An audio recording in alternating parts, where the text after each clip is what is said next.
आणि vertical indoor stadium पहिल्यांदा मला वाटतं देशातलं पहिलं स्टेडियम होऊ शकतं की पूर्णपणे सर्व गेम स्पोर्ट्स या ठिकाणी होतील आणि सर्व या डोंबिवली कल्याणमधल्या खेळाडूंना एक प्लॅटफॉर्म मिळेल. त्यांच्यामध्ये असलेलं टॅलेंट जे आहे त्यांना त्या ठिकाणी जो काही प्लॅटफॉर्म लागतो तो देण्याचं काम या ठिकाणी आणि यातून चांगले खेळाडू अगदी राष्ट्रीय आंतरराष्ट्रीय पातळीवरचे तयार होतील अशा प्रकारचं हे वर्टिकल इंडोर स्पोर्ट्स स्टेडियम या ठिकाणी झालेलं आहे.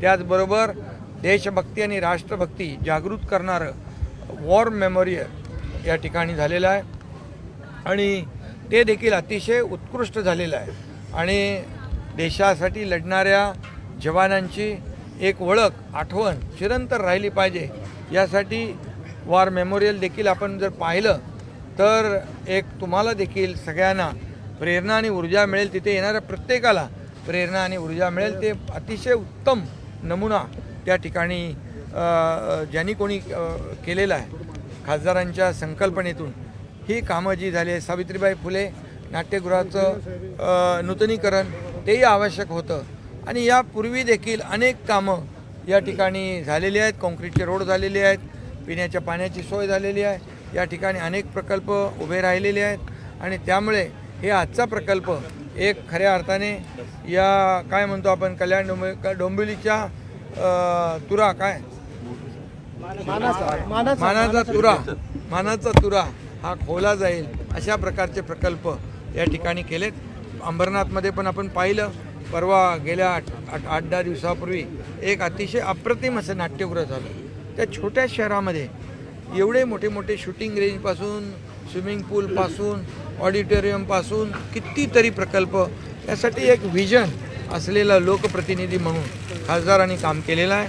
मी त्यांचं मनापासून अभिनंदन करतो आणि भविष्यात देखील जी कामं या कल्याण डोंबिवलीमध्ये किंबहुना कल्याण लोकसभेमध्ये आवश्यक आहेत या सर्व प्रकल्पांना कधीही कुठेही निधी कमी पडू दिला जाणार नाही अशा प्रकारची व्यवस्था नक्की केली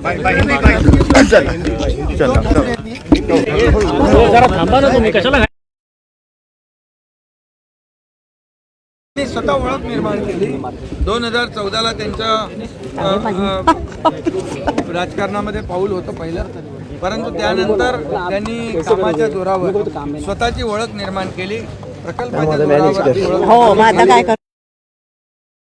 म्हणून आता मला तर इकडे प्रचार करायला यावं लागलं नाही. यावरून एक विजनरी लीडर विजनरी खासदार म्हणून त्यांनी काम केलं. त्यांनी सगळ्या शहराची नस ओळखलेली आहे. शहराला काय आवश्यक आहे, शहराच्या गरजा काय हे पाहून काम केलं तर नक्कीच अशा प्रकारचं काम होऊ शकतं हे त्यांनी दाखवून. महायुती म्हणून विकासाचं काम जोरात चालू आहे. मात्र आज उद्धव ठाकरेंनी पत्रकार परिषद घेऊन बोलले की अॅनाकोंडा घेऊन जाईल असे वेगवेगळ्या प्रकारचे टीका करतात. अरे जे घराच्या बाहेर पडत नाहीत त्यांच्याबद्दल काय मला विचारता तुम्ही? आम्ही काम करणारे लोक आहोत, फील्डमध्ये उतरून लोकांना भेटून लोकांना मदत करणारे लोक आहोत आणि ज्यांनी कधी आता घरी बसलेल्या लोकांना कोण मतदार काय करतात?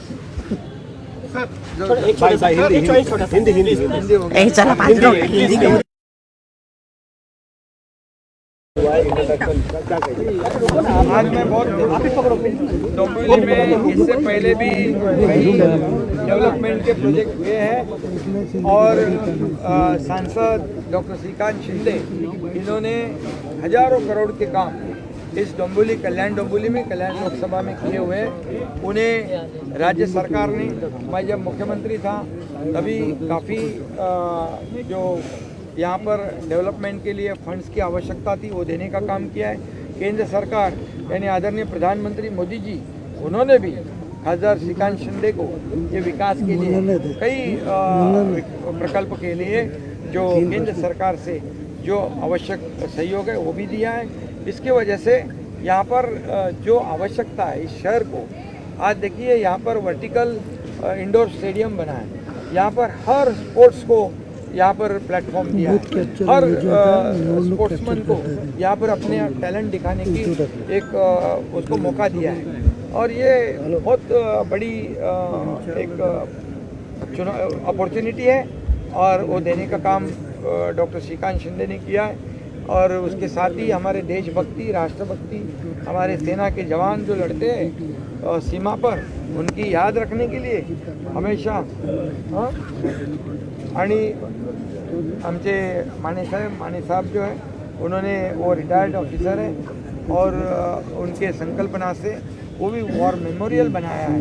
वॉर मेमोरियल भी बहुत ही नमूना है, अच्छा, और बहुत ही अच्छा काम किया है। वहाँ वहीं से देशभक्ति, राष्ट्रभक्ति की प्रेरणा मिलेगी। ये ऐसे काम जो है, ये ऑडिटोरियम, नाट्यगृह, सावित्रीबाई फुले, उसको रिनोवेशन हो रहा है, लोगों के लिए ज़रूरी है, कलाकारों के लिए जरूरी है।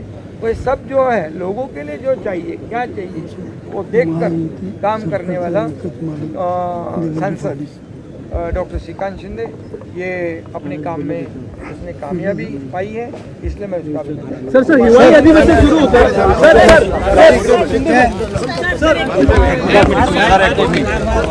हिवाळी अधिवेशन